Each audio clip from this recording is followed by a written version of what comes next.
你好，咁啊，我哋咧講呢個第66回呢個《水滸傳》嘅時遷火燒翠雲樓，吳用智取大名府。咁咧就係如前所說，係嘛？就咧係三打祝家莊，我哋亦都三打大名府。咁至終於係去到第三打大名府啦。目的咧就係要救盧俊義，同埋咧呢一個咧係石秀。咁咧就之前咧宋江染陽。咁就咧係搞到咧係要咧係揾到神醫安道全啊，都嚟救咗佢。救咗佢之後，咁咧就於是就係我哋只能夠話晁蓋抱冤啦，係嘛？因為咧晁蓋有事嘅時候咧就冇安道全，宋江有事嘅時候就安道全，呢個主角嘅光環啊。咁所以咧就係吳用咁啊就對宋江講啦，咁啊就係講咩咧？今日幸得咧兄長冇事，又得安太醫喺寨中看視呢個貴疾，即係梁山泊萬千之幸。咁咧喺兄長臥病嘅時候咧，小生累累些人去大名府探聽消息。梁中書晝夜憂驚，只恐眼軍馬臨城，又些人直往北京城裏城外市井去處，遍貼無頭告示，曉諭居民勿得疑慮。冤國有頭，債國有主，大軍到郡自有對頭。呢個係即係梁山泊去北京城貼㗎，唔係梁中書貼嘅。咩叫心戰啦？之前已經有㗎啦。因此梁中書越懷鬼胎。東京蔡大師聽講話關勝投降，天子嘅面前更加唔敢提添，只係主張招安，大家無事。因此累累寄書於梁中書，教導且留雷盧俊義、石秀兩人性命，好做手腳。咪解釋咗咧，即係佢哋嘅操作啊，令到咧穩住咧，令到兩人咧冇事。宋江聽我講就話要咧即刻咧就撥人馬落山去打北京。吳用話今日冬盡春初，早晚元宵節近，又到元宵啦。咁之前咧，宋江喺元宵睇花燈，喺呢個清風山嗰陣時咧就野事。咁而家咧又一年啦，就話元宵節又嚟到。北京士第將大張燈火，我哋乘此機會，可令城中埋伏，外面驅兵大進，裏應外合，可以破之。宋話此計大妙，就請軍師發落。用話咁咧就好緊要嘅，圍頭最要緊嘅城中放火為號。你眾兄弟中邊個敢同我先去城中放火咧？咁之前街中走過一人，小弟願往。咁呢個當然咧就係古上早時遷。時遷話咧，我幼年間曾到北京城內有座樓，叫做翠雲樓，樓上樓下大小80個閣子，眼見得元宵之夜必然喧哄，城空潛地入城，正月15日夜，盤去翠雲樓上放火為號，軍師可自調人馬劫爐，此為上計。咁呢個係要輕手輕腳嘅人咧去做。咁時遷之前咧係做咗一件轟天動地嘅事，就係偷咗徐陵嘅寶甲，就賺咗徐陵上山，去破咗呼延灼嘅連環馬啦。我哋仲記得。咁呢度又叫時遷出嚟咧，有戲做嘅。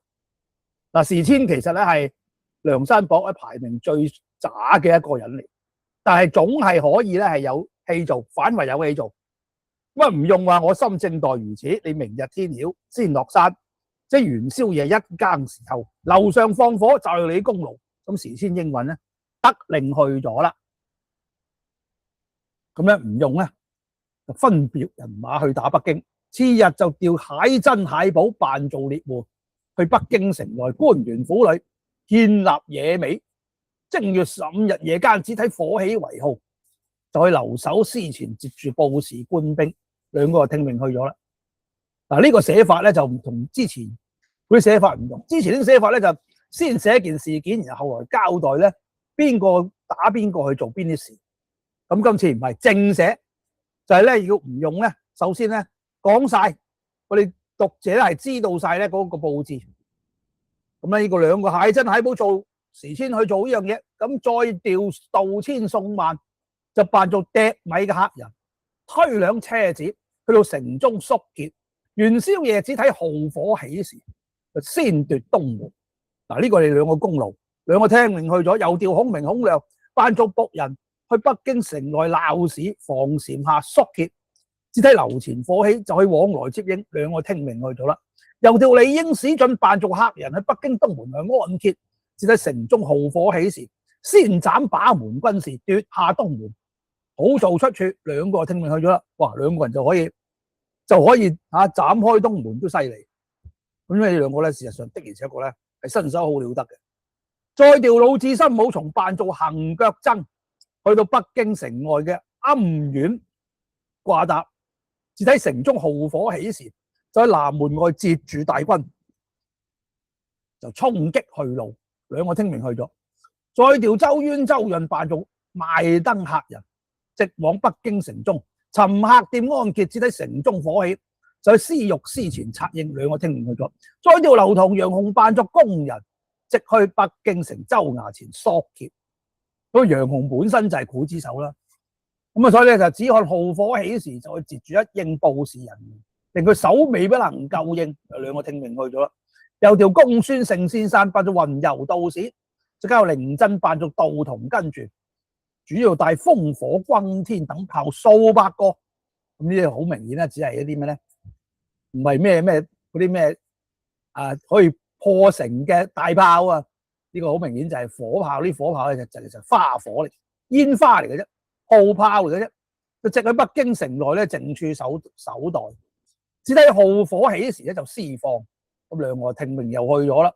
又調張筍跟隨燕青喺水門裏邊入城，咁啊就入城做乜嘢咧？就做呢一個咧，去盧員外屋企專捉淫婦奸夫。又調黃蟻虎、孫新、張清、顧三娘、顧大嫂、孫二娘呢三對夫婦扮做村裏嘅夫妻，入城睇燈，甚至盧俊義家中放火。咁啊再調咧，柴進帶同樂和扮做軍官，直去咧蔡節級家中，要保救兩人性命。因為知道蔡福、蔡興係自己有啊，咁啊調配已定咧。眾頭領各聽命去咗，各遵依軍命，不可有誤。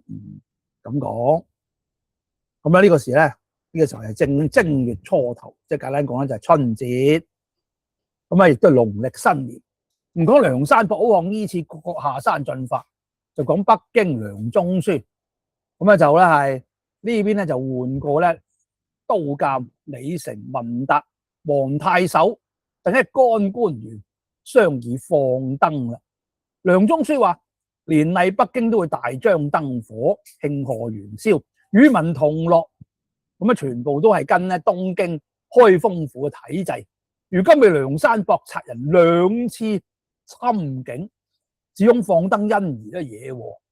下官咧意欲咧今年咧就咧唔好放燈。你覺得大家覺得心下如何計議咧？咁樣。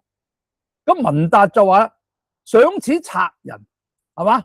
咁咧就係過去兩次嚟打我，潛地退去，末頭就告示亂貼。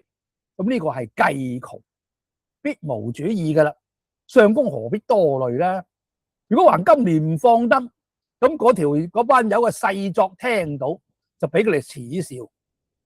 可以傳下君子，曉示居民。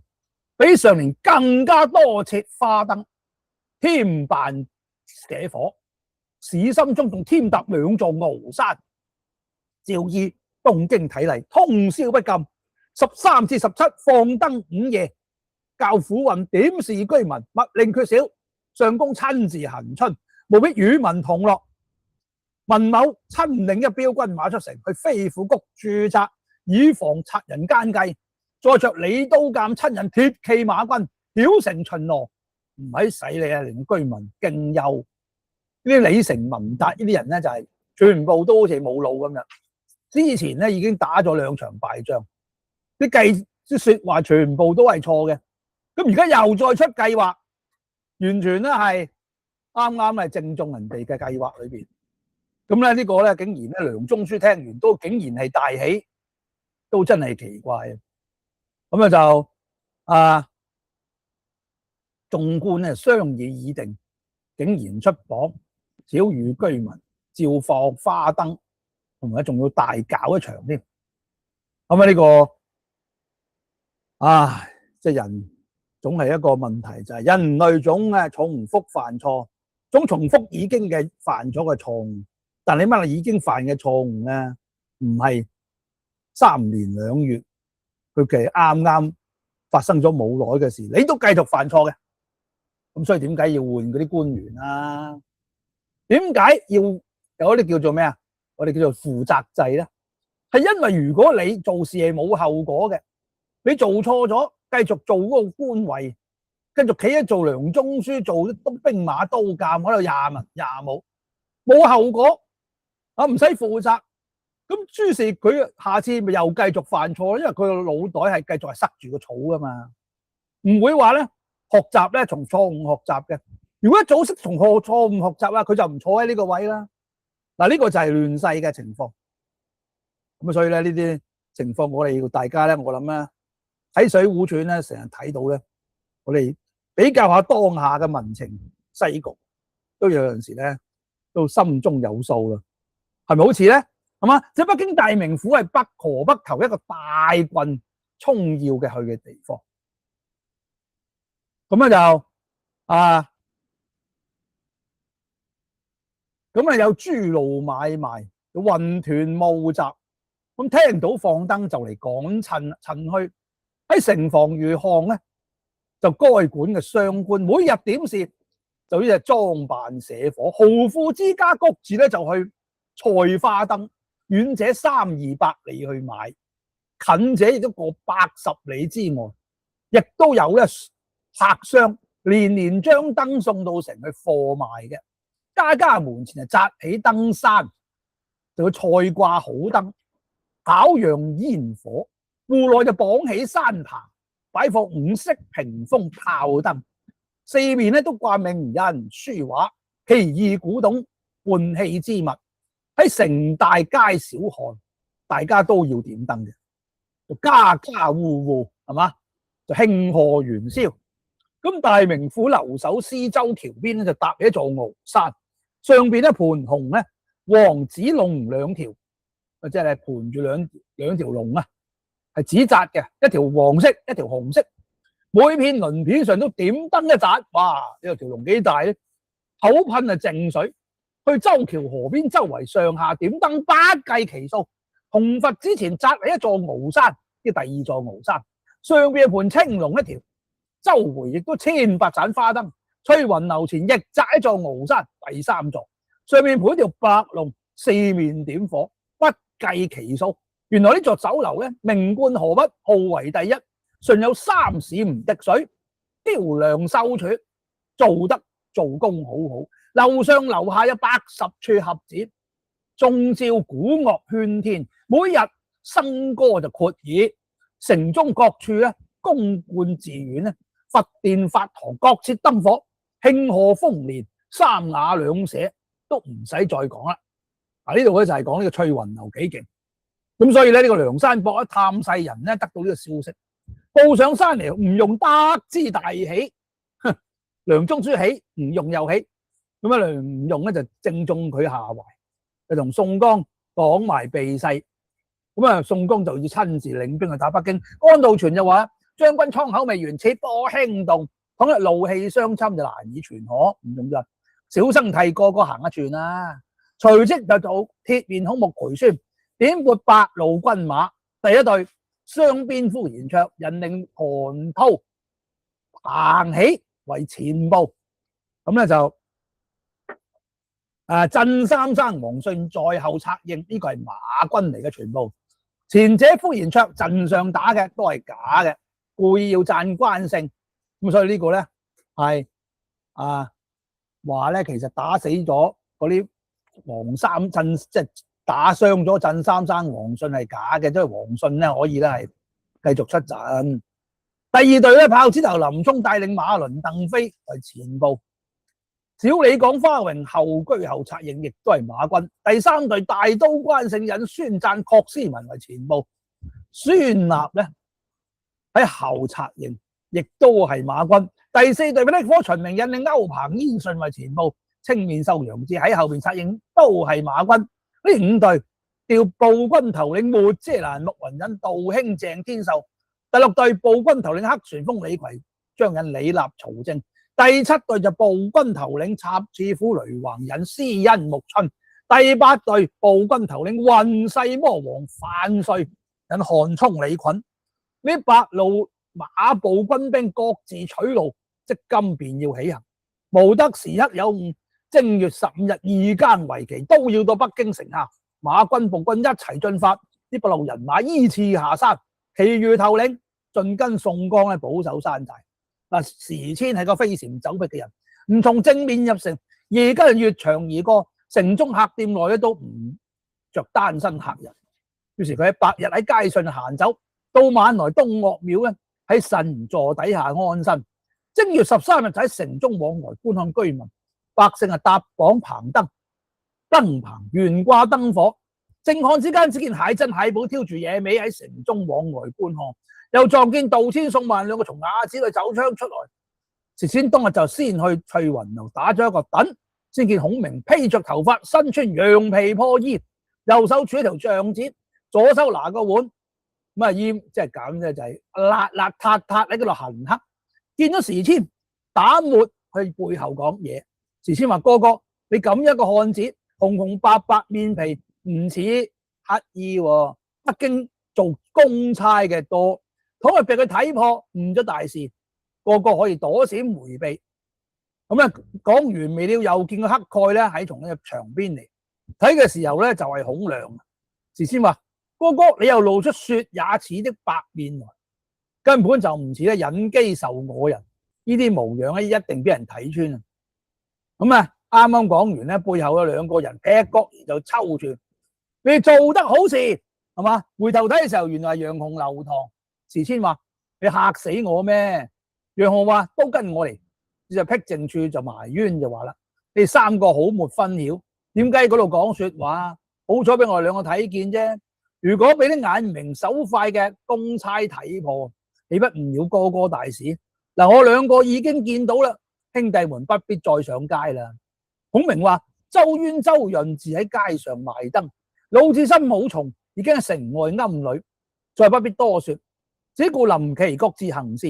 於是5個講咗咧，出咗個字前，正撞見阿先生喺紙裏出嚟。眾人抬頭睇嘅時候，原來入雲龍公孫勝，背後凌震就扮做兔童跟住，7個人點頭會意，就各自去咗啦。嗱，呢個咧係一個咧寫出嚟咧，好似一個電影感好強啊，同埋好似一個調度咁樣。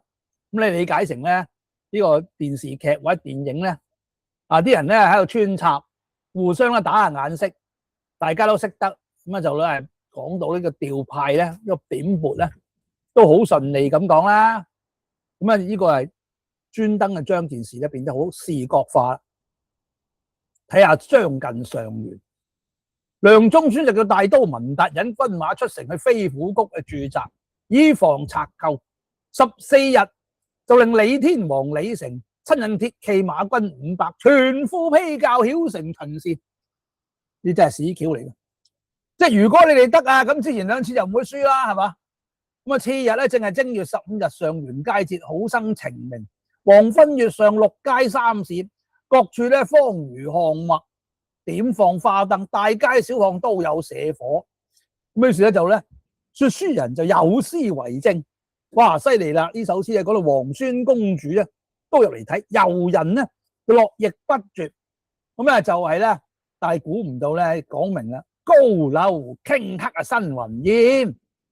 咁咧就是夜咧接給蔡福就吩咐教兄弟蔡興就守住大龍，我翻屋企咧就睇下先，就嚟啦。方才見到家門，只見有2個人閃入嚟，前邊嗰個軍官下打扮，後邊係僕者模樣。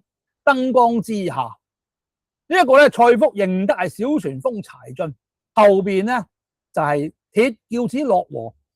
蔡捷給認得柴進，就應請入裏邊去，現成杯盤，隨即管待。咁之前柴進已經同佢見過面，通過聲氣。柴進就話不必賜酒，在下嚟到呢度有件緊事相央。盧員外石秀傳得足下睇住，稱謝難盡。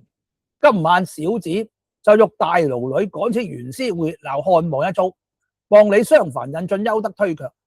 咁蔡福係個工人，早差100分啦，卻待不依，誠恐打破城池，都唔見到有好處，又陷咗老少一家人口性命。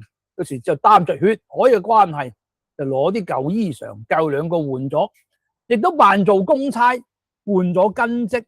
咁佢就帶柴進、樂和就入去牢中啦。初更左右，王矮虎一丈青，村新顧大嫂張青、孫二娘3對兒村女嘅夫婦，條條畫畫嘅裝扮做鄉村人，又挨喺人叢裏邊咧入咗東門啦。公孫勝就帶同凌陣挑住荊鑼，就去到城隍廟裏廊下坐地。嗰個城隍廟咧喺州衙側邊，周淵、周潤挑燈喺城中行走，道千送萬，各推輛車子，就經到梁中書嘅衙前，閃在人鬧處。原來梁中書衙咧就喺東門嘅大街嗰度嘅。劉唐、楊洪各提住水火棍，身邊都自有暗器，喺周橋兩邊坐定。燕青係另一張順，從水門裏入城，喺靜處埋伏，都不在話下。咁喺呢個時候咧，樓上咧更鼓大氣，篤篤篤篤，二更天。咁佘遷呢個時候咧挾住一個籃，佢裏邊都係硫磺，燃燒放火嗰啲藥頭啊，籃兒上插幾朵咧鬧鵝，就啜入呢個翠雲樓後邊啦。咁走上樓上邊，只見合院節都係吹緊生簫，動緊虎板，天雲鬧社，子弟咧鬧鬧洋洋喺樓上打控上燈。咁佘遷上到樓上咧，就做買鬧鵝咁樣，各處盒子裏邊去睇，就撞見蟹珍蟹寶拖住鋼叉，叉上掛住啲兔仔喺角子裏邊咧四圍走。佘遷咧就話：更次到咗，點解唔見外邊動彈呢？蟹珍話：我2個方才喺樓前見探馬過去，多管兵馬已經到咗啦，你只顧去做嘢得啦。話猶未了，只見樓前發起喊來，就話梁山泊軍馬到咗西門外。蟹珍吩咐佘遷：你自快去，我自去留守司前接應。就奔到留守司前，只見敗殘軍馬一齊奔入城中，就話文大都吃劫了寨也。梁山泊賊寇引軍都到城下，李成正喺城上巡邏，聽見講咗飛馬嚟到留守司前，點教軍兵吩咐閉上城門守護本州。咁呢啲就係咧明知係發生嘅，咁都係繼續要出現。咁黃太守親引隨從100餘人咧，長加鐵鎖就喺街裏邊鎮壓。聽到報說呢個說話咧，慌忙就留守司前。梁中書喺衙前咧飲醉咗，正係睇閒坐。初聞報說，上者唔係好驚慌，只有末半個更次留聲探馬，接連報來，嚇得魂不附體，慌忙快叫備馬，就諗住走佬。然未了，只見翠雲樓上已經烈焰衝天，火光奪月，十分浩大。梁中書見咗，急忙上馬，卻待要去睇嘅時候，只見2條大漢推2輛車子放在當路，就取碗掛嘅燈嚟望車子上點住，隨即就火起。梁中書要出東門嘅時候，2條大漢口稱理應史進在此，手拈扶刀，大踏步咁殺嚟，將把門官軍嚇走晒。手邊傷咗10數個，道千送萬阿武接出嚟，4個合咗處就把住東門。梁中書見唔係頭勢，帶領隨行伴當咧飛奔南門。南門傳說就話一個半大和尚輪動鐵禪杖，一個虎面行者就祭出雙戒刀，一齊叫喊啊，殺入城嚟啊！梁中書即刻回馬，翻到去留守司前，只見蟹珍蟹寶已經手拈鋼叉喺嗰度東撞西撞，急待回州衙，唔敢近前。黃太守啱啱好過嚟，就俾劉唐咧、楊洪2條水火棍齊下，打到老將並流，就眼珠突出，死於街前。虞候呃翻國徒殘身去咗啦。話呢個黃太守真係死得慘。梁中書急急回馬奔西門，只見城隍廟裏火炮齊響，震天震地，周淵周潤手拿竹竿，只顧喺房前放火。南衙之前，王矮虎一丈青殺入嚟，孫新顧太嫂手邊就祭出呢個暗器喺度協助，同佛寺前，張青孫二娘入去，爬上鰲山就放起火。呢個時候，北京城內百姓黎民，一個個就鼠斷狼奔，一家家神哭鬼號，四下裏咧數十處火光嘅打天，楚江緩天，四方啊不便。咁咧呢個咧係簡單啲講咧，就係一片混亂啦，搞到咁梁中書就奔到西門咧，就接住李成軍馬就翻到去南門嘅城上，勒住馬喺鼓樓上睇嘅時候，只見城下兵馬擺滿，旗號上寫住大將呼延灼，火焰光中斗數精神，就詩情驍勇，左有龐韓滔就右有彭起，王信在後吹動人馬，硬刺一般橫殺張雲。隨到城下，梁中書出唔到城中，咁啊就同李成躲在北門城下咧，就望見火光明亮，軍馬不知其數，係豹子頭林衝，躍馬橫槍，左有馬倫，右有鄧飛，花榮在後，吹動人馬飛奔將來。又轉到東門，一連火把叢中，只見沒遮攔目雲，左有杜興，右有鄭天壽，三籌步軍好漢當先，先拈扶刀，先拈朴刀，就引領1000餘人殺入城中。梁中書就徑奔南門，走晒四門啦，捨命奪路而走。吊橋邊火把齊鳴，黑旋風李逵，左有李立，右有曹正。李逵渾身脫剝，咬定牙根，手足相虎，喺城壕裏飛殺過嚟。李立、曹正一齊驅到。於是李成呢個時候當先，殺開條血路奔出城，護住梁中書面走。只見左手下殺聲震響，火把叢中軍馬無數，原來係大刀關勝，黑動赤兔馬，手舞青龍刀，競搶梁中書。李成手舉雙刀前來迎敵。呢個時候咧，李成無心戀戰，撥馬便走。但係左有孫贊，右有郝思文，兩勒女咁撞入嚟。孫立喺後面吹動人馬，也一齊殺嚟。正鬥間背後仲有小李廣花榮，拈弓搭箭，就射中李成副將翻身落馬。李成見到個飛馬奔走，未及半箭之地，只見右手下鑼鼓齊鳴，哇！火光奪目，原來霹靂火長鳴，躍馬舞棍，引住煙筍歐鵬，背後楊志又殺入嚟。李成且戰且走，截軍大半，護住梁中書嘅衝路走脫啦。因為話分兩頭，城外咧就已經咧係梁中書走咗啦。咁啊，城中係點樣咧？杜遷、宋萬就去殺梁中書老小一門良賤喎。楊雄、劉唐就去殺黃太秀一家老小。孔明、孔亮從司獄司咧後場爬入去，周淵、周潤就喺司獄司前咧就接住往來之人，帶牢女柴進落河，睇見號火起咗，就到蔡福、蔡興講啦：你弟兄兩個見唔見到啊？更待何時？蔡興喺門邊睇嘅時候，周淵、周潤早撞開牢門，大叫：梁山泊好漢全伙在此，好好送出盧員外石秀哥哥來。蔡興慌忙報俾蔡福聽嘅時候咧，孔明、孔亮早已從牢屋咧係跳窗下來，不由佢弟兄兩個肯與唔肯。柴進身邊攞出器械就去開家，放咗盧俊義、石秀。柴進就去同蔡福講：你快同我去家中保護老小，一齊都出牢門外。周淵、周潤接住合做一處，蔡福、蔡興咧就跟隨柴進嚟家中保全老小啦。咁呢個咧即係點脅迫佢咧，就變成一伙人啦。咁盧俊義咧就將引石秀、孔明、孔亮、周淵、周潤5個弟兄就翻到屋企。哇！盧俊義一出家咧就翻屋做咩咧？嚟捉李固賈氏呢個奸夫淫婦。咁呢個李固聽到梁山泊好望引軍馬入城，好奇怪啦！李固賈氏咧已經俾梁山泊咧係攻打過2次，點解仲留喺屋企咧？咁當然只能夠講話咧係貪嗰個盧員外嗰啲家當，就唔捨得走啊！如果唔係正常咧，都應該走去第度先。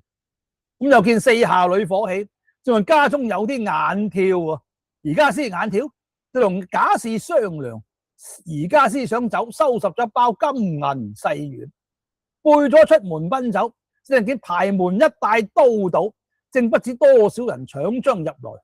李固同賈氏慌忙回身，便望裏邊開咗後門，喺個牆邊嘅徑頭河下嚟尋自家躲避處。即見昂上張筍，大叫：那婆娘走邊度去？李固心慌，就跳落船去躲，卻就鑽入倉裏，又見一個人伸出手來，劈頭咧就抽住李固，你認得我嘛？李固聽到，哎呀，燕青嘅聲音，慌忙就話：小月哥，我未曾同你有咩冤仇啫，你唔好抽我上岸啦。岸上張筍早把那婆娘賈氏挾在勒下，拖到船邊，燕青就捉咗呢個李固，於是兩個咧就將佢兩個人咧就押去東門嚟啦。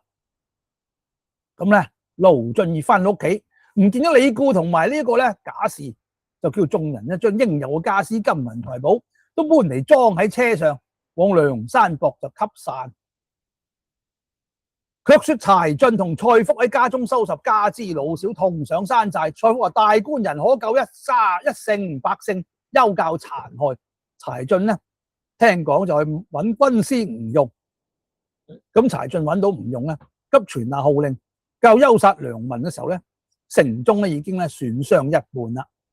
咁咧就係咧，但見咧就講呢個專登有個說書人咧就有首詞啊，去講呢個咧係北京城俾梁山攻破時候嘅樣子，煙迷城市就火燎樓台。簡單啲講咧就係咧，片刻間星飛雲散，可惜千年歌舞地啊，翻成一片戰爭場啦。咁啊，當時天色大明啊，已經吳用柴進喺城內鳴金收軍，眾頭領啊接住盧員外同石秀都係留守師相見，被說咧盧中多虧蔡福、蔡興兄弟兩個係逃得殘生，燕青張順呢早將李固賈氏解離。盧俊義見到就教燕青監下自行看管，聽候發落啦。咁啊，再講李成保護梁中書出城逃難，又撞住文達領住敗殘軍馬翻嚟，合兵一處，投南便走。正走之間，前軍發起喊，原來混世魔王范瑞，左有韓衝，右有李袞，三籌步軍好漢，輪動飛刀飛槍，直殺過嚟。背後又係雷橫引施恩復春，各引1000步軍嚟截住退路。咁你估梁中書一行人馬又點可以走得甩呢？咁咧就要睇下回分解啦。今回主要咧係三打大名府，將大名府咧係打落嚟。咁呢個咧可以話咧係梁山泊咧城寨一個大規模戰役以來最大嘅一場咧成功啊！咁場成功咧就救到呢個盧俊義上山，後邊咧就好多下文發生。咁而咧呢度咧係特別係寫咧呢個咧佢哋點樣喺利用元宵節嘅地方，利用元宵節嘅天時，叫天時地利，再加上咧裏邊有啲來應人和，就係蔡福、蔡興三者天時地利人和一齊咧配合咧嚟寫出嚟嘅。咁老實講到好有電影感，我哋令到讀者咧如置身其中啊！咁感受到咧嗰種咧梁山好漢互相配合嗰種默契，同埋咧就係嗰種調度，咁咧已經咧係相當成熟嘅一場咧係動作戲嚟噶啦。咁所以咧你話好唔好睇咧？其實真係好好睇，不過咧好可惜啦，所謂咧夕陽無限好啊，只是近黃昏。咁啊去到呢度咧，水滸評講咧都差唔多咧要講完。因為咧，我哋係講到71回嘅啫，今日咧已經咧係去到咧好話唔好聽，係66回啦。咁咧就我哋咧係珍惜餘下嘅時光，好好再聚，下集再見。